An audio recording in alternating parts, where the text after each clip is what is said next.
1862년 봄 경상도 진주. 논밭은 메마르고 갈라진 흙으로 뒤덮여 있었고 곡식 창고는 텅 비어 먼지만 날렸습니다. 마을 굴뚝에는 연기가 오르지 않았습니다. 밥을 지을 쌀이 없었기 때문입니다. 농민들은 나무 껍질을 벗겨 삶아 먹고 풀뿌리를 캐어 허기를 채우려 했습니다. 하지만 그것마저 바닥나자 더 이상 참을 수 없었습니다. 그들은 곡괭이와 낫, 몽둥이를 들고 관하로 향했습니다. 굶어 죽게 하지 말라! 라는 외침이 하늘을 찔렀습니다. 이것은 조선 후기 최대 규모의 농민봉기, 임술 농민봉기의 시작이었습니다. 철종 13년 삼남지방을 중심으로 약 70여 고을이 불타오른 이 반란은 단순한 소요가 아니었습니다. 그것은 수백 년 누적된 사회 모순이 굶주림과 만나 폭발한 거대한 움직임이었습니다. 임술 농민 봉기의 가장 직접적인 불씨는 지속된 흉년과 식량 부족이었습니다. 1860년대 초 조선 남부 지역은 연속적인 자연재해의 피해를 입었습니다. 가뭄, 1860년부터 물이 말라 논이 갈라지기 시작했습니다. 냉해, 1861년 여름 갑작스러운 추위로 벼가 제대로 익지 못했습니다. 홍수, 강우가 집중된 지역에서는 강물이 범람해 작물을 쓸어가 버렸습니다. 특히 1861년의 흉작은 치명적이었습니다. 조선 왕조실록에는 이렇게 기록되어 있습니다. 백성이 굶주려 서로 도적이 되고 떠돌아다닌다. 시체가 길에 널려있고 사람을 잡아먹는 일까지 벌어진다. 농민들의 수확량은 평년의 절반에도 미치지 못했습니다. 이로 인해 많은 농민들이 토지를 잃고 유랑민이 되었으며 일부 지역에서는 기아로 인한 사망자가 속출했습니다. 자연재해는 농민들을 생존의 한계로 몰아넣었지만 이것이 전부는 아니었습니다. 더 깊은 뿌리는 조선 사회의 구조적 문제에 있었습니다.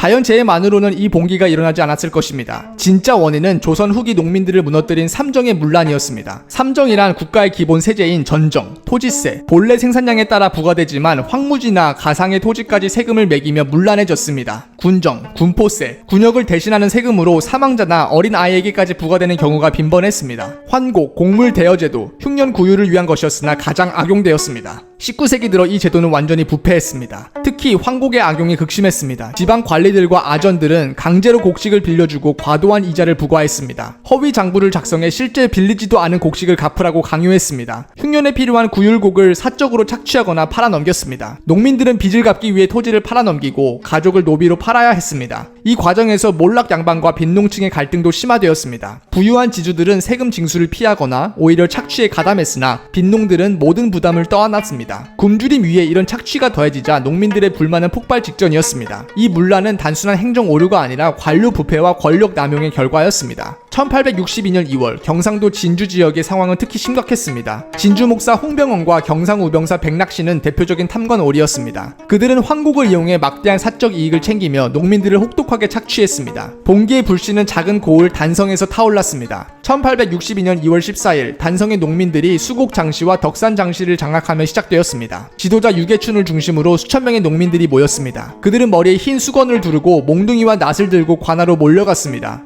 2월 18일 진주 읍내로 진출한 농민들은 외쳤습니다. 굶어 죽게 하지 말라! 부당한 세금을 없애라! 그들은 관할을 점령하고 황곡 장부를 불태웠습니다. 탐관 오리 처벌을 요구하며 병영을 공격했습니다. 부패한 아전과 토호들의 집 수십 채를 불사르고 파괴했습니다. 이 과정에서 농민들은 22개 면을 지나며 세력을 확대했습니다. 진주 봉기는 단순 폭동이 아니라 조직된 항쟁이었습니다. 농민들은 깃발에 척외척 양이나 개혁 구호를 적어들기도 했습니다. 이 불길은 순식간에 주변으로 번졌습니다. 진주에서 시작된 봉기는 눈덩이처럼 커지며 전국으로 퍼졌습니다. 1862년 한 해 동안 경상도 전역, 전라도, 충청도, 황해도, 심지어 경기권과 제주도, 북쪽 함흥까지 약 70여 고을에서 동시다발적인 봉기가 발생했습니다. 이는 조선 역사상 가장 광범위한 농민 반란이었습니다. 봉기의 특징은 단순한 폭동이 아니라는 점입니다. 농민들은 명확한 요구를 제시했습니다. 황곡제도 폐지, 세금 감면과 삼정개혁, 탐관오리와 아전 처벌, 토지 불평등 해소. 그들은 왕에게 직접 호소하는 상소문을 작성하며 체제 개혁을 요구했습니다. 일부 지역에서는 농민군이 자체적으로 해산할 때까지 몇 달간 지속되었습니다. 이 반란은 농민층과 몰락 양반의 연합으로 사회의식 성장을 보여주었습니다. 조선 정부는 처음에 군대를 동원해 봉기를 진압하려 했습니다. 철종은 주모자 처형을 명하고 암행어사를 파견했습니다. 그러나 봉기의 규모가 너무 커지자 군사력만으로는 부족함을 깨달았습니다. 1862년 말 정부는 정책 변화를 선택했습니다. 황곡제도 폐지 논의, 삼정개혁을 위한 특별기구 삼정이정청 설치, 지방관리와 아전처벌, 세금 완납 압박 완화. 삼정이정청은 삼정 문란을 조사하고 시정하려 했으나 지방사정을 제대로 반영하지 못해 효과가 제한적이었습니다. 결국 봉기는 1862년 말 소강 상태에 접어들었고 농민들은 자체 해산했습니다. 정부의 개혁은 일시적 진통 완화에 그쳤습니다. 임술 농민 봉기는 일시적으로 진압되었지만 근본적인 문제는 해결되지 않았습니다. 토지 불평등, 지주와 빈농의 격차는 여전했습니다. 관료 부패, 삼정 이정청의 개혁이 흐지부지 되었습니다. 농업 생산력 정체, 자연재해 취약성과 기술 미발달, 농민들의 삶은 여전히 불안정했습니다. 이 불만은 훗날 1894년 동학 농민운동으로 이어지며 조선 왕조의 붕괴를 가속화했습니다. 임술 봉기는 조선 후기 사회 경제적 변화 속에서 피지배 계층의 분노가 폭발한 사건이었습니다. 하지만 왕조는 이 신호를 제대로 읽지 못했습니다.